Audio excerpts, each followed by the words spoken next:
Open the pod bay doors, Hal. I'm sorry, Dave. I'm afraid I can't do that.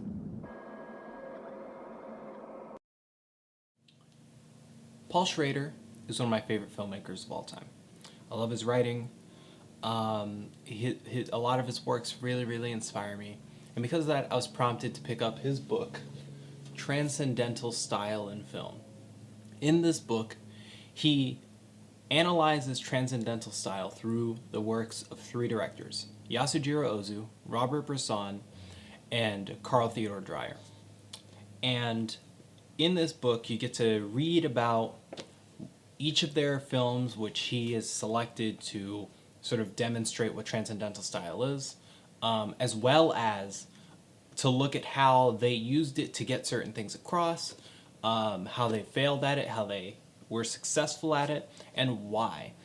And the tools that they used as, technically, right, in making a film.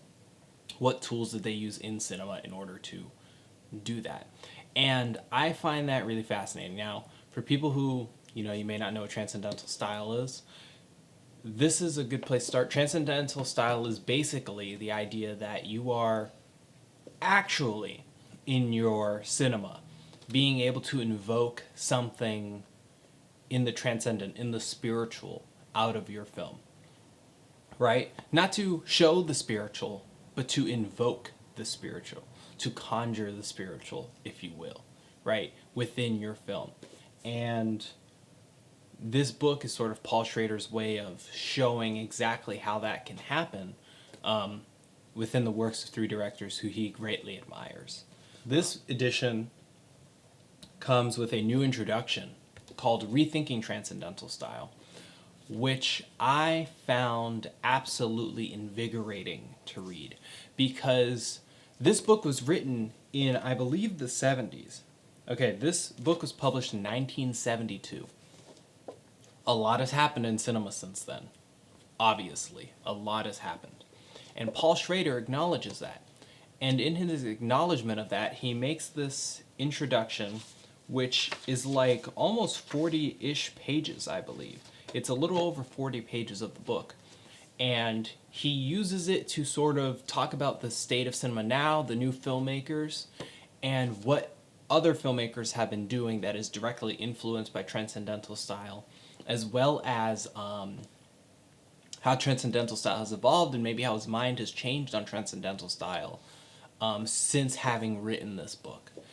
And I found that absolutely invigorating to read. It actually may be my favorite part of the entire book, not gonna lie, was that new introduction. I felt that that really summed up a lot of interesting concepts that Paul Schrader probably wanted to get across. Probably could have written a whole nother book about. A second edition, maybe not a second edition, a second volume maybe to Transcendental Style, talking purely about like a lot of these more new filmmakers, right? People like Kelly Reichardt, people like Terrence Malick, people like Lav Diaz, right? People who are making these very quiet movies that are meant to invoke the spiritual, talk about the spiritual, and maybe, their subject matter isn't inherently related to the spiritual, but they're able to conjure that sort of sense and that feeling inside of their films. Now, going through each section, right? So we have the introduction, which I thought was incredible. I thought that was a blast to read. I like zoomed through it when I was reading it. It was such a page turner, especially for someone like me who loves film and is always looking for new filmmakers to come into. And especially nowadays, because my taste in cinema has changed, and is still changing, as we all are, has changed quite a bit and has moved a lot more towards quiet and longer films that are wanting to take their time. And that's something that I honestly, I'm starting to love and I'm starting to appreciate a lot more than I did when I was younger, when I was in high school, when I first got into cinema. Then we have Yasujiraozu, which is the first chapter. And I found that chapter absolutely, it was just steeped in so much detail. And it was a very interesting read, not only because I've never seen a film by Yasujiraozu, so this is actually very fascinating to me to actually read about his work, because I don't necessarily watch a lot of Japanese films. I haven't watched many Japanese films in my life. I'm exploring that, and I'm wanting to explore that because I am very interested, to say the least, in what is going on over there. I know that there's a lot of blind spots, right, in my sort of cinematic repertoire, if you will, and what I've experienced. So that was just interesting to read.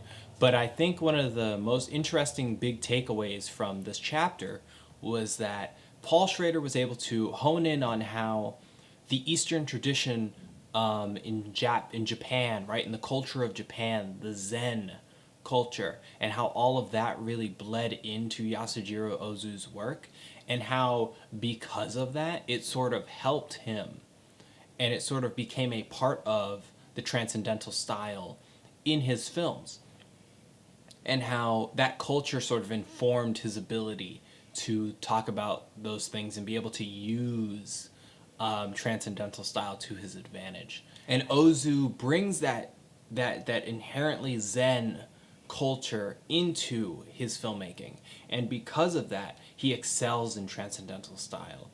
Second chapter talks about Robert Bresson, and Robert Bresson using transcendental style as a means of his storytelling, right? And being able to touch on a lot of invoking the spiritual in stories that may not even be inherently about the spiritual, like A Man Escaped, if you will. But then one of the parts of that chapter that I really found interesting was when he was talking about Diary of a County Priest, or a Country Priest. Let me see. Diary of a Country Priest, yes. In Diary of a Country Priest, reading Paul Schrader's thoughts on that film, and how Robert Bresson is able to sort of invoke the spiritual in a movie that is inherently about somebody who sort of sees himself as a spiritual fraud, if you will, I thought was just so fascinating. And then the final chapter, which I think may be maybe the most important chapter for filmmakers, is about Carl Theodore Dreyer. And the reason I say it's one of the most, maybe the most important chapter for filmmakers is because the way he approaches the subject of Carl Theodore Dreyer's filmography is that what he does is he talks about how Carl Theodore Dreyer isn't a transcendental style filmmaker. He doesn't make films in the transcendental style, but there are elements of transcendental style which he has incorporated into his films, which has enhanced his filmmaking. And I think that shows, if anything, with this book, there's a lot to learn, and there's things that filmmakers can use in here, right? Me, somebody who's an aspiring filmmaker, even if you're not trying to make the slow cinema type movie, if you're not trying to make a movie like First Reformed, if you're not trying to make a movie like an Ozu movie, if you're not trying to make a Terrence Malick movie, if you're not trying to make a Lav Diaz long 10-hour movie about a Filipino family preparing the kitchen, right? You're able to see these concepts and see how somebody else, Carl Theodore Dreyer, was able to use them and use them to his advantage to enhance his films and enhance his filmography, and maybe not make a whole movie to invoke the spiritual, but maybe get a scene where he really needed to invoke the spiritual and then use that to his advantage within the entire narrative landscape of the film he was making. And I thought that was awesome. And then there's this epic conclusion where, in one part, my favorite part of the conclusion, I will say, is where basically Paul Schrader talks about how the films that are about the spirit, inherently about the spiritual, Christian films, right? Things like the Ten Commandments and stuff like that, where they fail to use transcendental style to actually invoke the spiritual in any real meaningful way in those films. And that may be why they don't connect to some of us as strongly, right? And maybe there's like a firing up at the beginning, but then it sort of hollows out later, right? When you realize that maybe the feelings that they invoked in you, right, were more about them being a good filmmaker and less about them being good at invoking the spiritual, right? Because it's the job of those films to rile you up and get you, in the emotional high, and then to really be like, wow, and then come down from it, obviously, in the end, and have, that sort of call, if you will, right? And that's all aesthetics, and that's all good directing. But that doesn't necessarily mean that they really went to the depths, or the heights, if you will, and they really transcended, right, from that screen. If they, it doesn't really mean that they transcended into what you would say is invoking the spiritual in a really meaningful way. And I thought that was awesome. I thought, and it's really amazing just to read his thoughts, right? And I think Paul Schrader's, he's an amazing filmmaker. He's obviously a very great writer. I mean, look at films like First Reformed, look at Taxi Driver, look at Raging Bull, look at The Last Temptation of Christ, right? Those films are incredible. And those films, I feel like more than anything, really show Paul Schrader's strengths as a filmmaker and as a force to sort of talk about things that maybe cinema has a hard time dealing with and wanting to talk about, and some things that are ugly, things inside of us that we may not want to admit are there, but Paul Schrader's not scared of that. And I found that sort of plays into this book and his ability to sort of describe what he is trying to get across.